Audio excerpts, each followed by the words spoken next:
ဂျောင်ကီချောနဲ့ဂွမ်ဆွန်းဦးတို့ဟာတရုတ်ကကုန်ပစ္စည်းတွေကိုတည်ဖို့ပင်လယ်ထဲထွက်လာကြပါတယ်။လွန်ခဲ့သော2ရက်ကစုံတောင်းမင်ကူဟာဂျဲကွန်းလက်ထောက်ထန်သွားကဂျောင်ကီချောဘေးမှာသူတွေ့ခဲ့မှုတဲ့မိန်းကလေးအကြောင်းနဲ့ထိုမိန်းကလေးကိုမင်းတို့ရံပွဲမှာလည်းမြင်ခဲ့တယ်မှတ်လားလို့မေးနေပါတယ်။ဘိုနန်ကတော့သူမဟာစိုးမျိုးတော်ရဲတပ်ဖွဲ့ကအမှုစစ်ဖြစ်ကြောင်းလက်အောက်ကကလေးရီထံကပြန်ကြားခဲ့ကြောင်းပြောပါတယ်။ဒါကြောင့်ယူဝီကျောင်းရဲ့တပ်ပုံကိုပြကစိုးမျိုးတော်ရဲဌာနမှာဒီမိန်းကလေးရှိလားလို့သွားမေးပါတယ်။ရဲတိုင်းဝိုင်းထဲမှာနာမည်ကြီးတဲ့အငိမ့်သားရဲမှုချုပ်ရဲ့သမီးဖြစ်ပြီးတမိသားစုလုံးကအရာရှိတွေဆိုတဲ့အပြင်ယူထားတဲ့ယောက်ျားကလည်းအထက်တန်းရဲရရှိလို့ပြောပြလိုက်ပါတယ်။ဂျောင်ကီချောဟာအိမ်သစ်ကြီးတစ်လုံးထံဝေချောင်းကိုခေါ်လာခဲ့ပြီးဒါအနာဂတ်မှာသူတို့နှစ်ယောက်အတူနေရမယ့်အိမ်လို့လိုက်ပြပါတယ်။ဒီတစ်ခေါက်ပြီးရင်အေးချမ်းစွာဘဝကိုဖျက်ဆီးတော့မယ်ဆိုတဲ့စကားကြောင့်ဘာတိတ်ပဲလဲလို့မေးတဲ့အခါနောက်ဆုံးအနေနဲ့လက်စားတက်ရမယ့်အလုပ်ဆိုတာကြောင့်သွေးတန်တရဲရဲနဲ့ဂျုံမိုကိုမြင်အောင်လာပြီးဘာမှဆက်ဖြစ်မလာဖို့ဒီစစ်စင်ရေးကိုနှစ်ယောက်စလုံးရက်ကြမယ်လို့ဖြောင်းပြခဲ့ပါတယ်။သူ့တစ်ဘဝလုံးရဲ့လောက်ခလာတာနဲ့တောင်ဝယ်မပေးနိုင်တော့မဲ့ဆွဲကြိုးနဲ့ဝီချောင်းကြောင့်သူ့ကိုစိုးရိမ်လာလားဂျောင်ကီချောအတွက်လာလို့ပြန်မေးကသူလျှောက်လာတဲ့ခီးရှည်ကြီးအတွက်လမ်းခုလက်မှာရက်လိုက်ဖို့မဖြစ်နိုင်ကြောင်းသာပြန်ပြောခဲ့ပါတယ်။ဒါကြောင့်ပဲနောက်2ရက်အကြာမှာသူ့စစ်စင်ရေးရဲ့အကြီးမားဆုံးမူရဲကုံသွယ်မှုကြီးကိုစတင်ခဲ့ပါတယ်။ကုန်ချမ်းတွေတည်ယူလို့အပြီးမှာတင်းမောရဲ့နာမည်အလံတို့ကိုမှတ်သားခဲ့ပြီးဆေးတွေကိုအိတ်ထဲစနစ်တကျပြောင်းထည့်ကအရေးအတွက်မှန်တယ်လို့အတည်ပြုလိုက်ပါတယ်။လက်ဆက်သက်ရှင်းလင်းပြီးတဲ့အခါအခန်းထဲဝင်သွားတဲ့ဂျောင်ကီချောအလစ်မှာအိတ်ခွန်တစ်လုံးကိုအိမ်ထဲခောက်သိမ်းလိုက်ပါတယ်။စုံတော့မင်ကူဟာလူမိုက်ခေါင်းဆောင်တယောက်နဲ့ကိုမိမဖောက်ပြန်နေရတော့မသိဘူးလို့ထင်နေရကြောင်းအထက်တန်းရဲရရှိဘဲကြုံမို့ဆိုသူအကြောင်းမရမကစုံစမ်းနေပါတယ်။စိတ်ကန်းကိုအန်ရကင်းစွာပြန်ရောက်လာတဲ့ဂျောင်ကီချောတို့ကိုညွန်ကျုပ်လွတ်ထားတဲ့ရဲတွေကစောင့်ကြည့်နေပြီးစိုးအိုကတန်းသင်ခန်းသွားအောင်မဲ့ဆိုတာထွက်လာပါတယ်။တန်းစင်ခန်းထဲရောက်တော့တကားကိုလော့ချကဖွက်ယူလာတဲ့အိတ်ပေါ်စာရေးပြီးဘိုးထိုင်ရေဖုံးအတွင်းထဲကပြန်ထွက်လာခဲ့လိုက်ပါတယ်။သူတို့ထွက်သွားတာနဲ့စိုးရဲတပ်ဖွဲ့ကရဲတယောက်ဟာတန်းစင်ခန်းအတွင်းဝင်လာပြီးအိတ်ခွန်ပေါ်ကတင်မောနာမည်ကိုတည်င်းတိကျရယူနိုင်သွားပါတယ်။ထိုရဲကပဲစိတ်ကန်းအတွင်းမှာအချိန်တော်ကြာရက်ထားတဲ့ကားကြောင့်ဒိုရောင်းထန်တည်င်းပို့တဲ့အခါအလင်းစလိုကောက်ချက်မချပဲပစ္စည်းတွေလှေပေါ်ရောက်မှဝင်ဖမ်းဖို့အမိန့်ပေးလိုက်ပါတယ်။ဂွမ်ဆွန်းဦးဟာဘာကြောင့်ဒီလိုအန်တယ်များတဲ့အလုပ်ကိုလက်အောက်ငယ်သားတွေထဲကယုံကြည်သူကိုမခိုင်းပဲကိုယ်တိုင်လုပ်နေရတာလည်းမေးတော့သူ့လူတွေကိုစိုင်းတဆိုင်စီစီးပွားရှာခွင့်ပေးထားတဲ့ငွေဟာမွေးဆေးရောင်းထားတဲ့ငွေနဲ့လို့အတိမပေးချင်တာကြောင့်လို့ဆိုပါတယ်။ပြီးတော့ရွယ်ချက်ကြီးကြီးနဲ့တောက်လျှောက်ကြိုးစားနေတဲ့သုံးအုပ်ကိုမြင်တိုင်းသူ့ကိုယ်သူပြန်မြင်နေရသလိုခံစားရတယ်လို့ဆိုတဲ့အခါဂျုံမိုတယောက်မဲ့ပြုံလိုက်ပါတယ်။သူ့အလုပ်တွေသူ့စီးပွားတွေကိုသုံးအုပ်ထံလွှဲလိုက်တော့မှဖြစ်ပေမဲ့တစ်ချိန်ချိန်အန်ရကြလာတော့မယ်လို့ထင်ရင်ချက်ချင်းရက်လိုက်ဖို့ကိုလည်းစိုးရင်ကြီးစွာမှားနေပါတယ်။တိုင်လာတဲ့ကုန်ပစ္စည်းတွေကိုဘယ်ကိုပို့ရမလဲမေးတော့စိတ်ကန်းဝင်ပေါက်9မှာအသင်းဆောင်နေတဲ့ကိုရီးယားဂျပန်ကဗျာတင်မောကပရင်တယောက်ကိုကြိုဆောက်ခိုင်းတာကြောင့်ပြောနေစဉ်သူတို့တက်တဲ့ကိုဝင်လာတဲ့ကားကြီးကိုရှောင်ရင်လမ်းဘေးထိုးကျသွားပါတော့တယ်။ကားပေါ်ကဓာတ်တစ်ချောင်းနဲ့ဆင်းလာသူကတော့သူတို့ကိုတစ္ဆာဖောက်ကဂျဲကုန်းကိုင်းထံရောင်းစားခဲ့မှုတဲ့ကြောင်ချင်းဖြစ်ပြီးလူတွေကိုတေချာကြည့်ပြီးနောက်ပစ္စည်းတွေယူကပြန်ထွက်သွားပါတယ်။စိတ်ကန်းကဒိုရောင်းတို့ရဲအဖွဲ့ဟာတပ်တွေပစ္စည်းနဲ့အတူဖမ်းဖို့စောင့်နေပေမဲ့ဘာကားတစ်စီးတစ်လီတောင်မတွေ့တာမို့တိုင်ပတ်နေကြပါတယ်။အရင်ဆုံးတတိပြန်လည်လာတဲ့ဂျောင်ကီချောဟာဘေးမှာတတိလင့်နေတဲ့သုံးအုပ်ကိုခေါ်နေစဉ်စီတွေတစ်သက်သက်ကျနေတဲ့ကားဟာပောက်ကွဲသွားပါတော့တယ်။ထို့ပေမဲ့ဂျောင်ကီချောဟာသုံးအုပ်ကိုအရတဲ့ထုတ်လာခဲ့ပြီးအခုမှစိတ်နဲ့လူနဲ့ပြန်ကတ်လာသူသုံးအုပ်ကသူတို့ပစ္စည်းတွေရောပြီးတော့ပျောက်သွားပြီလို့ဆိုပါတယ်။ဒီချိန်အတူထွက်လာရင်နောက်မှပါမလာတဲ့ဂျောင်ကီချောတို့ကိုဟီဆောင်းကပြန်လာရှာပြီးခေါ်ထုတ်သွားပါတယ်။ဒီလမ်းကြောင်းအခြေအနေကိုသူ့ရဲ့ဟီဆောင်းရဲ့ဂျောင်းဘဲရဲ့သာတိထားတာမို့ကြောင်ချင်းလောက်ကြံဖို့စီစဉ်ပေးသူကဂျောင်းဘဲပဲဖြစ်ရမယ်လို့မှတ်ယူလိုက်ပါတယ်။တပ်တွေပစ္စည်းကီလို30တောင်ပါသွားတဲ့ကိစ္စဆေးရုံကိုတော့မသွားတော့ပဲသိုးကိုပြန်သွားမှရမယ်ဆိုတဲ့သုံးဦးရဲ့အကြံကြောင့်လူအားလုံးစုခိုင်းလိုက်ပါတယ်။စိတ်ကမ်းမှာစောင့်နေကြတဲ့ရဲတွေကပောက်ကွဲသွားတဲ့ကားကသူတို့လိုက်နေတဲ့ကားမှန်ပေမဲ့အထဲမှာလူမရှိတော့ကြောင်းသတင်းပို့တာကြောင့်ဒိုရောင်းတပ်ပြင်းချနိုင်ခဲ့ပါတယ်။ရုံငန်းကိုသွေးတန်တရဲရဲနဲ့ပြန်ရောက်လာတဲ့ဂျောင်ကီချောကသူတို့ကိုတစ္ဆာဖောက်သွားတဲ့ဂျောင်းဘဲနဲ့ကြောင်ချင်းကိုရှာရန်လူလွတ်လိုက်ပါတယ်။ပြီးတော့စတင်ကလေးကသူဆေးရောင်းမှုတဲ့လူစင်းကိုသုံးဦးထံပေးကအဲ့လူတွေထဲမှာဂျောင်းဘဲနဲ့ဆက်သွယ်သူရှိနေသေးလားလို့စုံစမ်းခိုင်းပါတယ်။အဲ့ဒီနောက်စပွဲပေါ်လဲနေတဲ့ဓာတ်ပုံကိုမြင်တဲ့အခါတတိယသွားတာနဲ့မိကန်တတကိုစစ်ကြည့်တော့အခုထိလက်သားဖို့လွယ်နေတော့မဲဆိုတာတက်တိပြမယ်ဆိုတဲ့ဂျောင်းဘဲရဲ့စကားနဲ့အတူနိုင်လေးတစ်လုံးသာထားခဲ့ပြီးအားလုံးကိုယူဆောင်သွားပြီဖြစ်ပါတယ်။ဂျုံမိုတယောက်မထင်မှတ်ပဲဂီချောစီကရလာတဲ့မူရစ်ဆေးဝယ်ယူသူစင်းကိုညှို့ကျုပ်တို့ထံပြကဂျောင်းဘဲနဲ့ကြောင်ချင်းအားဂန်နန်းတစ်ခွင်မှာလူလုံးရင်းနဲ့ရှာခိုင်းနေတာမို့သူတို့နှစ်ယောက်သုံးတဲ့ဖုန်းနံပါတ်တွေကိုစစ်ပေးဖို့တောင်းဆိုလိုက်ပါတယ်။နောက်တစ်ချိန်ကုန်သွယ်မှုမှာနောက်ထပ်တစ်ချိန်အနောက်ရှက်ဖြစ်ခဲ့ရပြန်တဲ့ဂျောင်ကီချောဟာယာကူဇာတို့ဘက်ကိုတောင်းပန်နေရပြီးပစ္စည်းပို့ဖို့တပတ်အချိန်ထပ်ပေးမယ်လို့ပြောသွားပါတယ်။အသက်အန္တရာယ်နဲ့ပါနီးလာတဲ့ကိစ္စမို့တပတ်တွင်မဖြစ်မနေရှာခိုင်းလိုက်ပေမဲ့ပြောညံ့တဲ့ဟီဆောင်ကသူတို့ဂန်နန်းမှာအားလုံးရနိုင်နေတဲ့သားနဲ့ဘာ ကြောင့်ဒီအန်ရများတဲ့ကိစ္စကိုလုံနေအောင်မလဲလို့မေးပါတယ်လက်အောင်ငယ်သားတွေလည်းကြောက်လန့်နေပြီမို့ဘေးကင်းနဲ့လှုပ်တာဆက်လုပ်ဖို့တိုက်တွန်းမိမဲ့ဒေါသထွက်နေသူဂျောင်ကီချောကမောင်းထုတ်လိုက်ပါ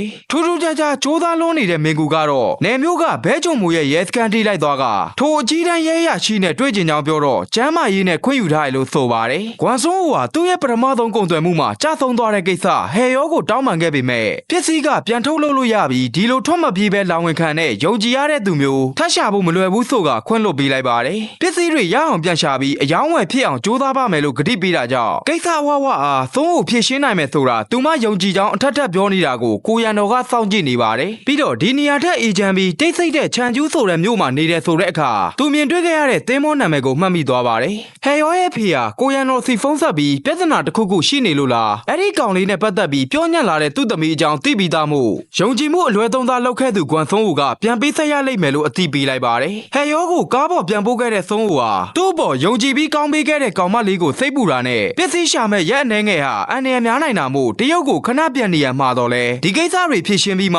ှဆွန်းဟူနဲ့အတူသွားကြမယ်လို့ပြန်ဖြေပါတယ်အဲ့ဒီနောက်ဒိုယောင်းထံဖုန်းဆက်ပြီးတရုတ်တွေရဲ့အခြေစိုက်တင်နေရာကိုသိရပြီဆိုကခြံကျိုးဆိုတဲ့မြို့မှာလို့သတင်းပေးလိုက်ပါတယ်ဒီသတင်းကြောင့်တရုတ်ရဲတွေဟာတရုတ်ကိုရီးယားကပြားတွေရှိနေမဲ့ခြံကျူးကမွေးစေဝါစက်ရုံကိုရှာဖွေဖို့ပြင်ဆင်လိုက်ပါတယ်အားလုံးထိချုံနိုင်တော့မှမို့ပျော်နေတဲ့ညွန်ချုပ်ကိုဘဲကြုံမုံနဲ့ယူဝီချောင်းတို့လင်မယားရဲ့အန်ရကိုထည့်တွက်ပြီးမွေးစုံစမ်းမှုစစ်စင်ရေးကိုအများပြည်သူသိအောင်ချပြကအာယုံလွှဲဖို့တောင်းဆိုခဲ့ပေမဲ့မကြခင်ပြီးသွားမဲ့စစ်စင်ရေးအတွက်ဒီတိုင်းသာဆက်သွားမယ်လို့ဆိုပါတယ်အချုပ်ကပြန်လွတ်လာတဲ့ခေါင်းဆောင်စောကိုရောင်းတဲ့ကလာကြိုပြီးသူ့ကိုတထေးခိုင်းတာရှိတဲ့ဆိုကဝီချောင်းတို့အချက်လက်တွေထုတ်ပြတာကြောင့်ဂန်နန်းရဲစခန်းကိုပြန်သွားကြမယ်လို့ဆိုပါတယ်ဒိုရောင်းတယောက်ဝီချောင်းရဲ့ရုံကန်ထိလိုက်သွားကဂျွန်မိုတို့ရဲ့မွေးစီပစ္စည်းဖျက်လုခံရတဲ့ကိစ္စနဲ့ဂျွန်မိုဘေးကင်းကြောင်းအသိပေးခဲ့ပါတယ်နေဂတ်စကန်တီဂျွန်မိုအကြောင်းစုံစမ်းခဲ့သူစုံတော့မင်ကိုအကြောင်းကိုဝီချောင်းကပြောပြလိုက်တဲ့အတွက်ဂန်နန်းစကန်ကိုသွားကသူကဘဲဂျွန်မိုပါလို့နှုတ်ဆက်လိုက်ပါတယ်ထိုမြင်ကွင်းကိုရဲစခန်းပြန်ရောက်လာကြတဲ့ရောင်းတဲ့တို့ကကြည့်ပြီးဒီလူကိုတနေရာမှာမြင်မှုတယ်လို့ရေရွတ်လိုက်ပါတယ်စာရွက်ထဲကပုံကိုတွေ့သွားတဲ့ခေါင်းဆောင်စောကဝီချောင်းရဲ့အမျိုးသားဘဲဂျွန်မိုလို့ဖြေလိုက်တဲ့အတွက်ဘာကိစ္စမင်ကူနဲ့လာတွေ့တာလဲလို့ခေါင်းစားကုန်ပါတယ်ဂျွန်မိုကိုလာရှာတယ်ဆိုတဲ့စုံတော့မင်ကူဟာဘာရွယ်ချက်မှမရှိပဲဝီချောင်းနဲ့ဂျောင်ကီချောဖောက်ပြန်နေရကိုဖော်ထုတ်ချင်နေုံတတ်မှုခလေးလို့သူများမိသားစုကိစ္စကိုလိုက်ဆောင်စမ်းမနေရန်ပြောဆိုခဲ့လိုက်ပါတယ်အပြင်ပြန်ထွက်လာတဲ့ဒိုယောင်းကိုစာရွက်စာတမ်းတွေတွားယူစဉ်ကသူမျက်နှာချင်းဆိုင်စုံခဲ့ဘူးကြောင်းရောင်းတယ်မှတ်မိသွားပါတယ်စေးရောင်းသူတွေကိုစုံစမ်းတဲ့အထဲမှာဘိန်းသားဖဲဆိုသူကိုရှာမရဘူးဆိုတဲ့အတွက်ဂျောင်ကီချောစိတ်ပြတ်သွားပါတယ်ပစ္စည်းတွေဘယ်မှာရှိနေလဲဆိုတာသိဖို့လိုနေတဲ့သုံးဦးတယောက်ဘိန်းသားဖဲဆိုတာသူ့အဖေမှမသိပဲတွားရှာပြီးမျက်နှာချင်းဆိုင်ခေါ်လာရန်မောင်းထုတ်လိုက်ပါတယ်ဒေါသကြီးဆဲဆိုချိန်မောင်းနေတဲ့သုံးဦးကြောင့်ဝင်တားခဲ့တဲ့ဟီဆောင်နဲ့စကားများနေချိန်ဂျောင်ကီချောကခိုင်းနာတာကိုသာလုံရန်ပြောလွှတ်လိုက်ပါတယ်ပုံမှန်ထက်တုံလုံးနေတဲ့ဂျောင်ကီချောကိုအကြောင်းရင်းမေးကြည့်တော့ကုန်ပစ္စည်းတွေပျောက်သွားတဲ့အပြင်သူတို့ကုန်တယ်မဲ့နေ့ကရုံငန်းထဲထိဝင်မွေသွားတဲ့ကြောင်းပဲကြောင့်ပိုင်ဆိုင်သမျှအားလုံးပါသွားပြီလို့ပြောပြပါတယ်။သို့ပေမဲ့ကြောင်းပဲရဲ့မိဘဆွေမျိုးတွေကိုအတုံးချကဒေါသတကြီးမှွေနောက်ရှာပြစ်မဲ့ဆိုတဲ့ကွမ်ဆွန်းဟိုကိုတော့စီးမကြော်ဘူးတတိပေးပြီးမောင်းထုတ်လိုက်ပါတယ်။အပြင်ရောက်လာတော့ဝီချောင်းကဖုန်းဆက်လာပြီးဒိုချောင်းထံကကြားရတာရှိလို့အပြင်မှာစကားပြောရအောင်လို့ခေါ်ပါတယ်။ဒီလိုနဲ့မျက်နှာချင်းဆိုင်တွေ့တဲ့အခါဂျောင်ကီချောရဲ့အယောင်းဝယ်သမားတွေထံကြောင်းပဲနဲ့ကြောင်ချင်းတို့ဆက်သွယ်ထားတာမရှိဘူးလို့အသိပေးတဲ့အတွက်ဒီလိုကိစ္စကိုဖုန်းနဲ့ပြောလို့ရရဲ့သားနဲ့အချိန်မရှိတဲ့လူကိုအပြင်ခေါ်တဲ့ဆိုကပြဿနာရှာပါတယ်။လက်ထွက်သွားတဲ့ဂျုံမူကိုဝီချောင်းကအဆင်ပြေရလာမေးတော့သူ့အခြေအနေသူဖြတ်တန်းနေရတာနဲ့အဆင်ပြေပုံပေါက်နေရလားလို့ပြန်မေးကကိုညီပေးချင်တာရှိရင်ဒီစစ်စင်ရေးထဲမှာခဏခဏပေါ်လာပြီးလူကိုစိတ်နှောက်ယှက်မပေးပဲဝင်းဝင်းမှာပဲနေရန်အော်ဟစ်ပြောဆိုနေတဲ့အတွက်လူမိုက်လိုလုံးမနေရန်ဒိုယောင်းကဝင်တာပါတယ်။သူဒီလိုပြောင်းလဲသွားတာနဲ့ဝီချောင်းကိုစုံစမ်းရေးထဲထည့်ခဲ့တာဘသူလက်ချက်လဲလို့ပြဿနာရှာကဝီချောင်းတောင်းပန်နေတဲ့ကြားကထွက်သွားပါတယ်။တစ်ဖက်မှာရောင်းတဲ့နဲ့ခေါင်းဆောင်စောတို့ဓာတ်နဲ့ထောက်ပြီးတည်င်းညစ်ယူခဲ့တဲ့အငိမ့်သားရဲဖွဲ့စည်းကဝန်ထမ်းကောင်မလေးဟာတည်င်းလာယူတဲ့လူတွေရှိရင်ဆက်သွယ်ပါဆိုလို့ဘာလို့ရမှမသိတာကြောင့်ဆိုကဖုန်းဆက်လာတဲ့အတွက်တက်ကွင်းမှမရိပ်မိပဲဂျုံမိုရဲ့တရုတ်မှန်ပေါ်သွားမှဆိုလို့အခုလာခဲ့မယ်လို့ပြောလိုက်ပါတယ်။ရောင်းတဲ့ကလိုက်လာမဲ့လူဟာမူရဌာနကရဲတယောက်ဖြစ်နေရကြောင်းတထေးကိုအကြောင်းကြားအောင်မလားမေးတော့ရဲလဲဓာတ်နဲ့ထိုးရင်တည်တတ်တယ်လို့ခေါင်းဆောင်စောကဆိုပါတယ်။ပြီးတော့ဂျောင်းဘဲရဲ့မိဘတွေထံစောင့်ကြည့်နေသူစိုးဦးထံဖုန်းဆက်ခါကြွက်တကောင်ရှင်းစရာရှိလို့ဒီကိုတယောက်ထဲလာရန်ခေါ်ပါတယ်။ထူးထူးဆန်းဆန်းနေပြောနေသူခေါင်းဆောင်စောကိုနားမလဲတော့တာနဲ့မေးတော့သူပြောတဲ့လိပ်စာအတိုင်းသာလာခဲ့လို့အတင်းခေါ်ပါတယ်။ဒီလောက်တတိပေးထားတဲ့ဂျားကနေစိတ်ပြက်အားငယ်နေတဲ့ဂျောင်ကီချောကိုခေါင်းမပါတဲ့ကောင်မကအတန်အသင်းပြေဆုံးနေပြီဖြစ်တဲ့စီးပွားရေးနဲ့ရောက်ရဲပြီးအန်ရများတာတွေမစွန့်သားတော့ဖို့တွားရောက်နှစ်သိပ်ပေးနေပြန်ပါတယ်။သူ့အိမ်မက်တွေပြေဆုံးဖို့ဝီချောင်းကိုလိုနေသေးတဲ့အပြင်ပန်းနိုင်ရောက်ခံဒီမှရက်လိုက်လို့မဖြစ်တာကြောင့်စိတ်မပူရန်ပြန်ပြောပါတယ်။ဒီချိန်ဂီချောထံဖုန်းဝင်လာပြီးဂျောင်းဘက်ကိုရုံခန်းစီဖမ်းခေါ်လာပြီးဆိုတာကြောင့်ဝီချောင်းကိုနှုတ်ဆက်ကပြန်သွားပါတယ်။ဒိုရောင်းတယောက်ရဲသိန်းဝင်ဟောင်းကျုံကိုဝင်သွားတာနဲ့တပြိုင်နက်ရောင်းတဲ့ကတကားကို ကိုတော့ပိတ်လိုက်ပါတယ်အသက်ဆောင်နေတဲ့ခေါင်းဆောင်စောကဘာကြောင့်သူတို့နောက်ကိုလိုက်နေရလဲလို့မေးပြီးဓာတ်ကိုထုတ်ကတိုက်ခိုက်ပါတော့တယ်။ကြောင်ကြီးချောကတက်စာပေါက်ချောင်းဘက်ကိုရှင်းလင်းရန်ရုံးကိုဒေါသတကြီးပြန်လာပါတယ်။သို့ပေမဲ့သူ့ကိုကြိုဆောင်နေတဲ့ဟီဆောင်နဲ့လက်အောင်ငယ်သားတွေနောက်ကချောင်းဘက်ဟာအဖမ်းခံရတာမဟုတ်ပဲအခန့်သားထိုင်ရင်ကြောင်ကြီးချောတယောက်တည်းပိုင်ဆိုင်တဲ့လုပ်ငန်းတစ်ခုချင်းကိုစာချုပ်တွေကင်ကထိုင်ဖက်ပြနေပါတယ်။ဂျုံမိုတယောက်ချိန်ထားတဲ့နေရာထက်အမြန်ရောက်သွားတဲ့အခါအခန်းမြင့်မှာစောင့်နေတဲ့ရောင်းတဲ့ကသူတို့ဝီချောင်းရဲ့ယောက်ျားကိုဖမ်းမိထားပြီလို့ပြောတဲ့အတွက်တကားပွင့်ခိုင်းပြီးရောင်းတဲ့ကိုရှောင်ခိုင်းလိုက်ပါတယ်။အထဲဝင်လာတော့တတိလက်နေတဲ့သူ့စီနီယာဒိုရောင်းကိုခုံမလက်ထိတ်ခတ်ဖမ်းဆီးထားတာမြင်လိုက်ရတဲ့အတွက်စစ်ဆေးနေချိန်နောက်ကရောက်လာတဲ့ခေါင်းဆောင်စောကစာရွက်တစ်ရွက်ကိုထုတ်ပေးကတထေးကောင်မလေးရဲ့အမျိုးသားဘဲကြုံမှုဖြစ်ကြောင်းအတည်ပြုပါတယ်။မင်းအကောင်ကိုတိလာလို့မင်းရင်စိတ်ထဲထင်နေတာကသူတို့ကိုယူဝီချောင်းနဲ့ဘဲကြုံမှုနှစ်ယောက်ပေါင်းဖမ်းနေတဲ့ထင်ပေမဲ့ပတ်စံအိနဲ့ဝန်ထမ်းကစော့တိုရောင်းဆိုတဲ့နာမည်ကြောင့်ဘဲကြုံမှုကိုမင်းတိလာလို့မေးပါတယ်။မသိဘူးဆိုရင်လည်းသူ့ဘာသာစစ်မေးတော့မယ်လို့ဆိုကဒိုရောင်းရဲ့တနက်ကိုထုတ်ယူလိုက်တာကြောင့်ရဲကိုတန့်ရင်ပြဿနာပူကြီးသွားနိုင်တဲ့အတွက်အခြားနည်းလမ်းရှာမယ်လို့ဖြောင်းပြပါတယ်။ခါးကြားကဓာတ်ကိုဆွဲထုတ်ကဂွမ်ဆိုးကိုပေါ်တန်တရားမဝင်ကျင်တာရဲ့အဖွဲထဲမှာရဲနဲ့ပေါင်းကြံနေတဲ့တကောင်ရှိနေတယ်လို့စိတ်ထဲကထင်နေရရဲ့ကြောင့်မင်းမဟုတ်ကြောင်ပြခြင်းဖြည့်ရှင်းလိုက်လို့ဖိအားပေးပါတယ်။ခေါင်းဆောင်စောကိုတစ်ဖက်အဖမ်းခံထားရတဲ့သူ့စီနီယာဒိုရောင်းကိုတစ်ဖက်လှည့်ကြည့်ရင်တနက်ပြောင်ဝရှိမတုံမလုံရက်လိုက်တဲ့အခါတနက်တန်တစ်ချက်ထွက်ပေါ်လာပါတော့တယ်။ခေါင်းဆောင်စောဟာဂွမ်ဆွန်ကိုတနက်နဲ့ချိန်ရွယ်ထားပြီးဖမ်းထားတဲ့ဒိုရောင်းကိုဓာတ်နဲ့ထိုးဖို့ဖိအားပေးနေပါတယ်။ရောင်းတဲ့စကားအရဂျောင်ကီချောခိုင်းထားတဲ့အချက်လက်တွေရှာဖွေစဉ်ကဒီကောင်ကြိုရောက်နေတဲ့အပြင်ဆေးရုံကားပေါ်ကပါဆင်းသွားတာမို့ဘလို့ပတ်သက်လဲမေးတော့သူနဲ့မဆိုင်ပါဘူးဆိုတဲ့အခါဒါဆိုတေသွားလဲမင်းနဲ့မဆိုင်ဘူးဆိုပြီးတနက်နဲ့ပြစ်လိုက်ပါတယ်။ဒီမခံနိုင်တော့တဲ့အစုံခေါင်းဆောင်စောကိုဝင်တိုက်ခိုက်ခဲ့ပေမဲ့သူပါအန်ရများနေတဲ့အချိန်စိုးမရဲနှစ်ယောက်ကခေါင်းဆောင်စောကိုလာဖမ်းသွားပါတယ်။ဒီတော့မှသွေးထွက်လွန်နေတဲ့သူ့စီနီယာထံသွားကအရေးပေါ်ကားခေါ်ခိုင်းနေချိန်ကိုရဲဆိုတာမမေ့လိုက်နဲ့လို့တိုးညင်းသွားမှာသွားပါတယ်။တောင်ကြီးချောဟာသူပိုင်ဆိုင်တဲ့လုပ်ငန်းတွေကိုဖတ်ပြနေတဲ့ကျောင်းဘက်အားတနက်နဲ့ထုတ်ချိန်ထားပေမဲ့တယောက်တည်းတန့်ရှင်းတဲ့စီးပွားရေးသမားကြီးလှုပ်တော့မလို့လားလို့ပြန်မေးပါတယ်။ဒီပိုင်ဆိုင်မှုတွေထဲမှာသူတို့ရောပါလားဆိုကအဖွဲတွေကလက်အောင်ငယ်သားတွေရဲ့နာမည်ကိုတော့အတိအကျသိလို့လားလို့မေးလိုက်ပါတယ်။နောက်ကဝက်နိုင်ရိုးဆိုင်လေးဖွင့်ကျင်တယ်ဆိုတဲ့ဂွမ်ရောဆိုသူကိုခေါ်ကမင်းအိမ်မက်ကိုဖြည့်ဆည်းပေးဖို့ငါဒီနေ့တည်သွားရင်မတက်နိုင်တော့ဘူးလို့လှမ်းပြောပါတယ်။ပြီးတော့တယောက်ချင်းစီရဲ့အိမ်မက်တွေအကြောင်းလိုက်ပြောပြရင်ဂျောင်ကြီးချောပီတောင်သူ့ကိုပြစ်လိုက်လို့ဆိုပါတယ်။ဂျားဝင်လာတဲ့ဟီဆောင်ကပါဒီလောက်နဲ့ရက်လိုက်တော့ဖို့ပြောကဒီအခြေအနေထိရောက်လာတာဂီချောတယောက်တည်းကြောင့်မဟုတ်ပဲအားလုံးစူးစမ်းခဲ့တာကြောင့်လို့ပြောပါတယ်ဒီအချိန်လက်ခုပ်လက်ဝါတီးပြီးဝင်လာပြန်တဲ့စုံတော့မင်ကူကလူတက်မှုအတွက်ပူးပေါင်းကြံစီမှုကိုကြီးအားပေးမှုနဲ့တိုင်ကြားသူရှိလို့ရောက်လာကြောင်းပြောတဲ့အတွက်သူ့ဘေးကလူတွေကိုထိတ်လန့်စွာလှည့်ကြည့်လိုက်ပါတယ်ဒါအပြင်ကင်ထားတဲ့တနက်ကြောင့်တရားမဝင်ကင်ဆောင်မှုပုံမှန်ပါထပ်တက်လိုက်ပါတယ်တကယ်တော့သူတို့ဂျားဖြတ်လူယူလာတဲ့မူးယစ်ဆေး30ကီလိုကိုစုံတော့မင်ကူထံအပ်ပြီးဂျောင်ကြီးချောကိုတသက်လုံးထောင်ထဲကပြန်မထွက်အောင်လုပ်ပေးဖို့ရဲစခန်းလောက်ကြီးမဲ့အိမ်တလုံးနဲ့လက်ထိုးကကြောက်ချလိုက်တာဖြစ်ပါတယ်ဝီချောင်းဟာနောက်ထပ်တစ်ချိန်ရဲကားပေါ်ပါသွားပြန်တဲ့ဂျောင်ကြီးချောကိုလိုက်ကြည့်နေရပြန်ပြီးဂီချောရဲ့အိမ်မက်အားလုံးကလည်းပျက်စီးသွားပြီဖြစ်ပါတယ်ဒီတခါတော့ယူဝီချောင်းကိုယ်တိုင်စုံတော့မင်ကူတို့ကားနောက်ကိုလိုက်ကအထက်ကိုဖုန်းဆက်လိုက်ပါတယ်ဒီသတင်းဟာဂျိုရောင်းထွက်စိတ်မကောင်းဖြစ်နေသူဂျုံမိုထန်ရောက်လာတဲ့အတွက်သူ့တစ်လျှောက်လုံးအပင်ပန်းခံလာမြပျက်စီးတော့မှဖြစ်လို့လိုက်သွားပါတယ်စုံတော့မင်ကူဟာသူဂီချောကိုဖမ်းလာတာမွေးစေးမှုနဲ့ဖြစ်ပြီးမရက်ခိုးမှုနဲ့မဟုတ်တာကြောင့်ရှက်မနေရန်စကန်နာထိုးနေစဉ်ကားတစ်စီးနဲ့ပြေးဝင်တိုက်တာခံလိုက်ရပါတယ်ကားနဲ့တိုက်ခဲ့သူဂျုံမိုဟာဒဏ်ရာများစွာနဲ့ဂီချောကိုခေါ်ထုတ်သွားခဲ့ပါတယ်ပြန်တတိယလာတော့သူ့လူတွေဖြစ်တဲ့ဂျောင်းဘက်ဟီဆောင်နဲ့ဂေအောင်ချင်းတို့ဟာရဲနဲ့လက်တွဲပြီးသူ့ကိုကြောက်ချလိုက်ပြီလို့ပြောပြပါတယ်။ဒါပေမဲ့မူရစ်ဆေးလက်ခံမဲ့ဂျပန်အချိတ်ဆက်ကိုတော့သူတို့ပဲသိထားတာမို့ဆေးတွေပြန်ရအောင်လှည့်ဖို့ကြံလိုက်ပါတယ်။စစ်စင်ရေးရဲ့ပထမဆုံးအကျိုးဆက်ဖြစ်စီနီယာဒိုရောင်းကိုပေးဆက်လိုက်ရပြီဖြစ်ပေမဲ့ဂျုံမိုကိုအသိမပေးပဲဂန်နန်းဖွဲ့စည်းရိုင်လဲသွားစေမဲ့လူတွေကိုဖမ်းဖို့စရင်ထုတ်လိုက်ပါတယ်။ဂိုင်းတစ်ခုအသက်ဆက်နိုင်အောင်အဓိကထောက်ပံ့ပေးနေတဲ့မူရစ်ဖြန့်ဖြူးသူတွေကိုတရက်အတွင်းဖမ်းလိုက်တာကြောင့်တစ္ဆာပေါက်ဂျောင်းဘဲတို့အတွက်ရောင်းစရာတန်ရာသာကြံပါတော့တယ်။အပြင်ထွက်ပြီးဆေးတွေပြန်ရှာဖို့လုပ်နေတဲ့ဂီချောကိုရဲတွေဝရမ်းထုတ်ထားမှမို့တားလိုက်ပြီးအရက်တူတောက်ကြပါတယ်။အရှင်ကသူ့ကိုပင်မရဲ့အလုတ်ရက်လိုက်ဖို့မှနေသူဟာဘာကြောင့်ကိုယ်တိုင်ကြမရက်နိုင်ရတာလဲမေးကြည့်တော့တာမန်ဘဝနဲ့သာနေထိုင်လို့တဲ့လောဘဖြစ်ပြီးအကယ်၍အချိန်နှဲငယ်သာပြန်လဲခွင့်ရမယ်ဆိုရင်အဲ့လန်ကိုသာရွေးချယ်မှာဖြစ်ကြောင်းပြောပြပါတယ်။ဆေးရုံရောက်နေတဲ့မင်းကူဟာသူလိုက်နေတဲ့3ယောက်ကိုဝရမ်းထုတ်ခိုင်းခဲ့ပေမဲ့ခေါင်းဆောင်စောကလူတက်မှုနဲ့ထိမ့်သိမ်းခံရပြီးဂွမ်ဆွန်ကိုတော့နာမည်စင်းမှမရှိတာကြောင့်ရှာမရဘူးဆိုတဲ့အခါတခုခုကိုတတိယသွားတာနဲ့ဝရမ်းစင်းကိုပယ်ဖြတ်ခိုင်းလိုက်ပါတယ်။ဟဲရောရဲ့ကိုရံတော်တယောက်ဂျောင်ကြီးချောမရှိတော့တဲ့ဂန်နန်းကိုင်းကိုရောက်လာပါတယ်။သူတို့ဆေးတွေကိုယူသွားတဲ့ဂျောင်းဘက်အားပြန်ပေးဆက်ရလိမ့်မယ်လို့ပြောတော့အယောင်းဝယ်လုပ်ခဲ့တဲ့ဂျောင်ကြီးချောစီတောင်းလိုက်လို့ဆိုပါတယ်။ဒါဆိုဂျောင်ကြီးချောစီကလူယူခဲ့သလိုမျိုးသူလည်းအဲ့လိုလုပ်ရတော့မလားဆိုကရှေ့ကခုံကိုပစိန်နဲ့ထားခုတ်လိုက်ပါတယ်။ရုံးဝင်းဆန်ကအခြေအနေကိုဂျောင်းဘက်ကထိန်းလိုက်ပြီးကြအောင်ချင်းတန်ကဓားကိုအတားရချကသူ့ကိုဟဲရောနဲ့တွေ့ခွင့်ပေးဖို့တောင်းဆိုလိုက်ပါတယ်။သူနဲ့ပဲပြောလို့ရတယ်ဆိုတဲ့ကိုရံတော်ကြောင့်ဂျောင်ကြီးချောဂျဲကွန်းကိုင်းနဲ့သူတို့ထံ ကဂုတ်သွေးဆုံနေတဲ့ရဲတကောင်ကိုရှင်းပြီးရင်ပုံမှန်လက်ပတ်မဲ့စီးပွားရေးလေးပြန်လုပ်ကြမယ်လို့ဟီဆောင်ကပြောလိုက်ပါတယ်စစ်စင်ရေးကြောင့်ဆုံးပါသွားတဲ့ဒိုရောင်ရဲ့စာပနာအားဘသူ့ကိုမှအတိမပေးပဲကျင်းပနေရတဲ့လုပ်ရကြောင့်ဝီယောင်တယောက်အတော်လေးစိတ်ပြတ်သွားပါတယ်ပိုပြီးခက်ခဲတာမျိုးလည်းမဖြစ်စေချင်တာကြောင့်ဂျုံမိုကိုပါဒီကိစ္စအတိမပေးရမှာနေတဲ့အတွက်အံ့ဩဆက်ဆုပ်စွာနဲ့ကြံနေခဲ့ပါတယ်ဂျောင်ကီချောကဝီချောင်းတန်ဖုန်းခေါ်ခဲ့ပြီးပြဿနာတွေဖြေရှင်းပြီးရင်လာခဲ့မှာမို့တီးခန့်ဆောင်ရံမှာပါတယ်ဂျောင်ဘဲတို့ထံရောက်လာတဲ့စုံတော်မင်ကူက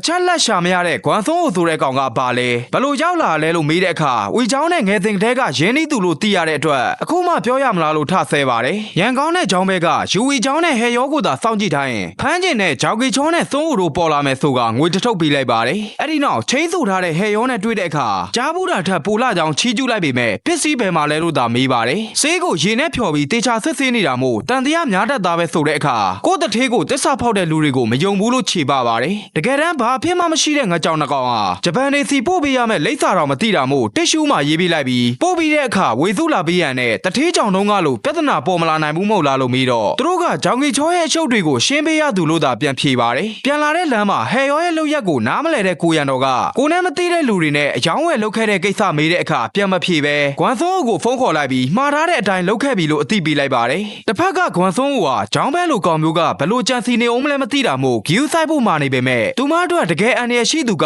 ကားမောင်းနေသူဖြစ်ပြီးစီးမြင့်မှန်သမျှကိုချိုးဖောက်ကသုံးအတွက်စွန့်စားပေးခဲ့တာဖြစ်ပါတယ်အားလုံးကိုစီစဉ်ပြီးတာနဲ့ချွဲချောင်းဘဲဟာဂျပန်ကိုပစ္စည်းပို့တော့မှာဖြစ်ပြီးဂျောင်ကီချောကတော့ဂျောင်းဘဲတို့ပြန်တယ်လာမဲ့ငွေကိုဖျက်လို့တော့မှာမို့ညွန်ကျုံးစီအကြောင်းကြားခဲ့တဲ့အတွက်တရုတ်နဲ့ဂျပန်ကရဲတွေကိုအကြောင်းကြားပြီးလက်စားတက်ကြမယ်လို့အသိပေးလိုက်ပါတယ်အခုထိဒိုရောင်းသေးတာမသိသေးတဲ့ဂျုံမိုတယောက်ဖုန်းခေါ်လို့မရလို့တကယ်အဆင်ပြေရတာမေးတဲ့အခါဒဏ်ရာကြောင့်ခဏနားခိုင်းထားတာလို့လိန်လိုက်ပါတယ်ထိုနာရီတန်ရောက်လာတဲ့မင်ကူရဲ့လက်ထောက်ကတေဆုံးသူဟာစောဒိုရောင်းဆိုရင်ဘဲဂျုံမိုကိုတိလာလို့လာမေးနေပါတယ်တတ်တော်ဆောင်ဟာဒီတစ်ခေါက်ရောင်းဝယ်တာအဟန့်တာဖြစ်ခဲ့ရင်ဖခင်ဖြစ်သူကခွင့်လွတ်မှာမဟုတ်ဘူးလို့တတိပေးပေမဲ့သူမဂွမ်ဆွန်းကိုဂျုံချောင်းသာပြောလိုက်ပါတယ်အရာရာကိုမျက်နှာလွှဲနိုင်ခဲ့တဲ့ဟဲယောဟာသူမနောက်ကိုလိုက်နေတဲ့စုံနောက်တွေထံကနေဂွမ်ဆွန်းဆိုတဲ့နာမည်ကြားယုံနဲ့တင်တကားဖွင့်ပေးခဲ့ပြီးပြောသမျှကိုနားထောင်ခဲ့ပါတယ်ပထမဆုံးဝီချောင်းရဲ့အချက်လက်ဓာတ်ပုံကိုပြပြီးတိလာလို့မေးကထိုမိန်းကလေးဟာဘဲဂျုံမိုနဲ့လက်ထပ်ထားပြီးသားဖြစ်ကြောင်းဒိုရောင်းရဲ့ဓာတ်ပုံနဲ့တွဲပြပါတယ်တကယ်တမ်းသူပြချင်တာကဒီပုံထဲကဘဲဂျုံမိုဟာတကယ်ဘဲဂျုံမိုမဟုတ်ပဲဒီလူကားမဆိုက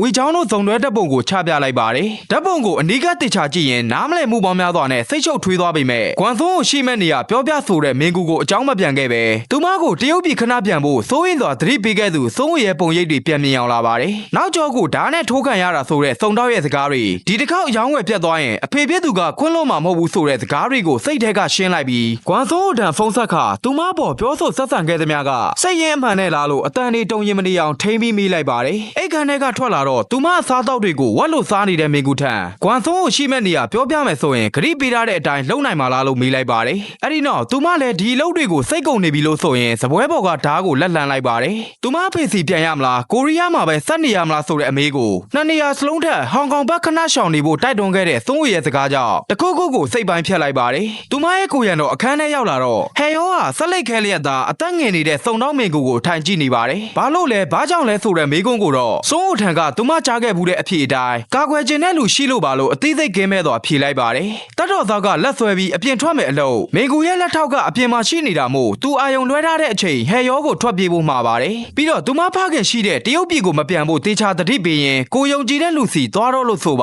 တယ်အဲ့ဒီတော့အပြင်မှာရှိနေတဲ့ရဲကိုမတိုက်ခိုက်ပဲထွက်ပြေးကဟဲယောရှောင်တိန်နိုင်အောင်ကူညီပေးခဲ့ပါတယ်စိတ်ကမ်းမှာပစ္စည်းဖို့ငွေရယူပြီးတဲ့ဟီဆောင်တို့၃ယောက်သားအုံမျိုးနေစဉ်ရဲတွေကဂျပန်ဘက်သွားမဲ့တင်းမောနာမည်ကိုပါလှမ်းအချောင်းကြားလိုက်ပြီးဖြစ်ပါတယ်ဂျောင်းဘဲတို့ရဲ့ငွေကိုဖျက်ယူဖို့ကြံနေသူဂျောင်ကြီးချောအားကားပေါ်မှာပဲနေခဲ့တာပိုကောင်းမယ်လို့တားလိုက်ပြီးသူတယောက်တည်းဖြည့်ရှင်းလိုက်မယ်လို့ဆိုကပါလာတဲ့တနက်နဲ့ထုတ်ချိန်လိုက်ပါတယ်လက်ထိတ်ခတ်ပြီးဒီလောက်နဲ့တော်ဖို့ပြောတဲ့ဂွမ်ဆွန်းကိုမယုံကြည်နိုင်မဲပြီးတော့တာမန်ဘဝလေးနဲ့ရှင်တန်ကျင်တဲ့ဆိုတဲ့ဂျောင်ကြီးချောရဲ့စကားစေကြီးတစ်ခုပဲမို့အပြစ်ဝင်ခံလာအောင်အဆုံးထိဆွဲချပစ်မယ်ဆိုကတနက်မောင်းတင်အသင်းချိန်လိုက်ပါတယ်အဲ့ဒီနောက်ပတ်စံတွေကိုသဘောကျစွာရေတွက်နေတဲ့ဂျောင်းဘဲတို့ထံသွားကတော်လိုက်ကြရအောင်လို့ပြောလိုက်ပါတယ်ဒါတရန်ရန်နဲ့သူ့ထံလျှောက်လာတဲ့ဂျောင်းဘဲတို့ဟာရဲကားတွေရောက်လာတဲ့အခါမှာတခြားဖြစ်ချင်တာဖြစ်လို့ရတယ်ရဲတော့မဖြစ်သင့်ဘူးဆိုကဒါနဲ့ရှစ်တိုးလာတာမို့တနက်နဲ့ထောင်ဖောက်ပြီးတတိပေးလိုက်ပါတယ်တကယ်တော့ဂျုံမိုဟာသူ့ဘောအကျွေးမဲ့ယုံကြည်ပေးခဲ့ပြီးတကယ်လဲဘဝအသစ်မှာအေးအေးချမ်းချမ်းရှင်သန်ခြင်းနဲ့ဂျောင်ကြီးချောကိုဂျောင်းဘဲတို့နဲ့တူအဖမ်းမခံရအောင်အခွင့်အရေးတစ်ခုပေးခဲ့တာဖြစ်ပါတယ်သူမခဲ့တဲ့အိမ်မက်အားလုံးသူယုံကြည်ခဲ့သမျှလူအားလုံးထံ ထံကသက်စာပေါက်ခြင်းကိုခံခဲ့ရသူကြောင်ကြီးချောဟာအဖြစ်အပျက်တွေကိုလက်ခံနိုင်ဖို့ကြိုးစားနေရပါတယ်။ကဏ္ဍဖွဲ့စည်းတစ်ခုလုံးကိုဖြိုခွင်းနိုင်ခဲ့ကြပြီးတရုတ်ရဲတပ်ဖွဲ့ကလည်းဟဲရောဖခင်ရဲ့ဒုံဟိုဖန်းကိုတောင်ကိုဝင်စီးကထုတ်လုပ်မှုကိုဖြိုခွင်းခဲ့သလိုလက်ခံဖြန့်ဝေသူယာကူသာတို့ကိုပါထိမ့်သိမ်းနိုင်ခဲ့ပြီးတရုတ်ဂျပန်နဲ့ကိုရီးယားတို့ရဲ့ပထမဆုံးအကြိမ်ဖြစ်နိုင်ငံတကာမွေးစေမှုကြီးကိုပူးပေါင်းဖော်ထုတ်နိုင်ခဲ့ပါတယ်။စိုးမအခြေစိုက်ထားတဲ့ကဏ္ဍအဖွဲ့ဝင်များကိုဖမ်းဆီးရမိခြင်းဆိုတဲ့အထက်မှာကြောင်ကြီးချောကိုခြံလက်ပြီးထုတ်ပြန်ခဲ့ပါတယ်။ဟဲရောဟာသူမချစ်ခဲ့တဲ့လူတစ်ယောက်အတွက်အရာအလုံးကိုစွန့်လွတ်ခဲ့ရပြီဖြစ်ပါတယ်။ရန်မုံငွေမလုံလောက်မှုကြောင့်ကိုပိုင်အုပ်ချုပ်ခွင့်ရမျိုးတော်တိဆောက်ခြင်းအားဖျက်သိမ်းခြင်းဆိုတဲ့သတင်းစာကိုအသက်မဲ့စွာဖတ်နေတဲ့ကြောင်ကြီးချောဟာလည်းတာမန်ဘဝကိုပြန်ရောက်သွားပြီဖြစ်ပါတယ်။ဘဲကြုံမိုတို့လင်မယားဟာတေဆုံးသူစောတူရောင်းရဲ့အကျိုးပြအိုးထံလာရောက်အကျိုးသေးပေးခဲ့ကြပါတယ်။စစ်စင်ရေးရဲ့အကျိုးဆက်ဆိုးအနေနဲ့ယူဝီချောင်းနဲ့ဂျုံမိုတို့ဟာသူတို့ရဲ့အရင်အချိန်ဟောင်းတွေကိုပြန်ရဖို့အချိန်ယူရအောင်မှဖြစ်ပါတယ်။အိမ်ပြန်ရောက်လာတော့သူတို့ဇနီးမောင်နှံဓာတ်ပုံကိုကန်ကြည့်နေတဲ့ကြောင်ကြီးချောကိုအံ့အားသင့်စွာမြင်လိုက်ရပါတယ်။နှစ်ယောက်သားလိုက်ဖက်သားပဲလို့ပြောရင်တနက်ထုတ်လိုက်တာမို့ဂျုံမိုကတနက်ချထားရန်တတိပေးပါတယ်။ရွေးချယ်မှုအမားတွေထပ်မလုပ်ဖို့တတိပေးနေတဲ့ဝီချောင်းကိုလည်းသူဟာဂျုံမိုတို့လင်မယားကိုကာကွယ်ဖို့အတွက်နဲ့သူ့ဘေးကယုံကြည်ရသူအလုံးကိုနှင်ထုတ်ခဲ့မှုတဲ့ရွေးချယ်မှုကမှအမားကြီးလို့ဆိုပါတယ်။ဂျုံမိုဘက်လှည့်ပြီးဘာလို့သူ့ကိုလွတ်ပေးလိုက်ရလဲဆိုတာနဲ့ဝီချောင်းကရောသူ့ဘော်စုံစမ်းရင်းနဲ့လာရောခဲ့ပြီးအားလုံးကအလိမ်ညာတွေနဲ့ပတ်သက်ခဲ့တာလားလို့မေးပါတယ်။ဒီထက်ပိုပြီးပြစ်မှုတွေမကျူးလွန်တော့ပဲရက်တန့်သွားအောင်လုပ်နိုင်တာကသူမလုပ်နိုင်တဲ့အကောင်းဆုံးလုပ်ရက်ဆိုတဲ့ဝီချောင်းရဲ့အဖြေကိုလည်းသူဟာဘလို့ပဲပြစ်သားဖြစ်နေအောင်တော့လူတစ်ယောက်ရဲ့ယုံကြည်မှုကိုအတုံးချပြီးအဲ့လိုလှည့်သားတာကမှအပြစ်မဟုတ်ဘူးလားလို့မေးပါတယ်။သူမတို့လုပ်ခဲ့တဲ့အပြစ်တွေအတွက်ဒီဘဝမဟုတ်ရင်တော့နောက်ဘဝမှာပြန်ပေးဆက်ရမယ်ဆိုတဲ့ဝီချောင်းရဲ့အဖြေနောက်မှာတော့နှစ်ယောက်စလုံးအသက်ရှင်လျက်ပြန်ပေးဆက်ရမှာပေါ့ဆိုကနှစ်ထင်မှာတနက်ထောက်လိုက်ပြီးမို့ရိုမိုကအရင်ဦးအောင်ပြစ်လိုက်ပါတယ်။ဝီချောင်းဟာသူမနဲ့စင်တူဆွဲကြိုးလေးကိုနောက်ဆုံးအချိန်ထိဝစ်ဆင်ထားခဲ့တဲ့ဂျောင်ကြီးချောရဲ့အလောင်းကိုပွေးကငိုနေသလိုထဲဝရဲ့နာယီတနည်းအားဖြင့်ဂျောင်ကြီးချောရဲ့ဂိုင်းအဖွဲ့ဝင်အမှတ်သားနာယီကိုဝစ်ဆင်ထားတဲ့ဘဲချုံမိုကလည်းဂျောင်ကြီးချောကိုဖမ်းဆီးနိုင်ပါပြီလို့စိတ်မကောင်းစွာနဲ့အကြောင်းကြားလိုက်ပါတယ်။အဲ့ဒီဖြစ်ရပ်တွေအပြီးစစ်စင်ရေးအောင်မြင်ခဲ့သူတွေကိုဂျာဒူးတိုးမြစ်အခမ်းအနားဟာတေဆုံးသူတို့ရောတယောက်နဲ့တယောက်သသိန်းနေလို့ဖြစ်သွားခဲ့တဲ့ဂျုံမိုတို့လင်မယားကြောင့်တိတ်တဆိတ်နဲ့ပြီးဆုံးသွားခဲ့ပါတယ်။ဒိုရောင်းကိုအလေးပြုပြီးအခမ်းအနားကထွက်လာတဲ့ဂျုံမိုဟာဂျောင်ကြီးချောရဲ့အုပ်ကူပေါ်ကဝီချောင်းလာထားတဲ့ပန်းစည်းပေးမှာပဲသူ့ရဲ့လက်ထက်လက်စွပ်ကိုချုပ်ခါဆေးလေးတလိမ့်နဲ့အတူဂျောင်ကြီးချောလိုချင်တဲ့အယော်စားကိုပြန်ပေးခဲ့လိုက်ပြီဖြစ်ပါတယ်။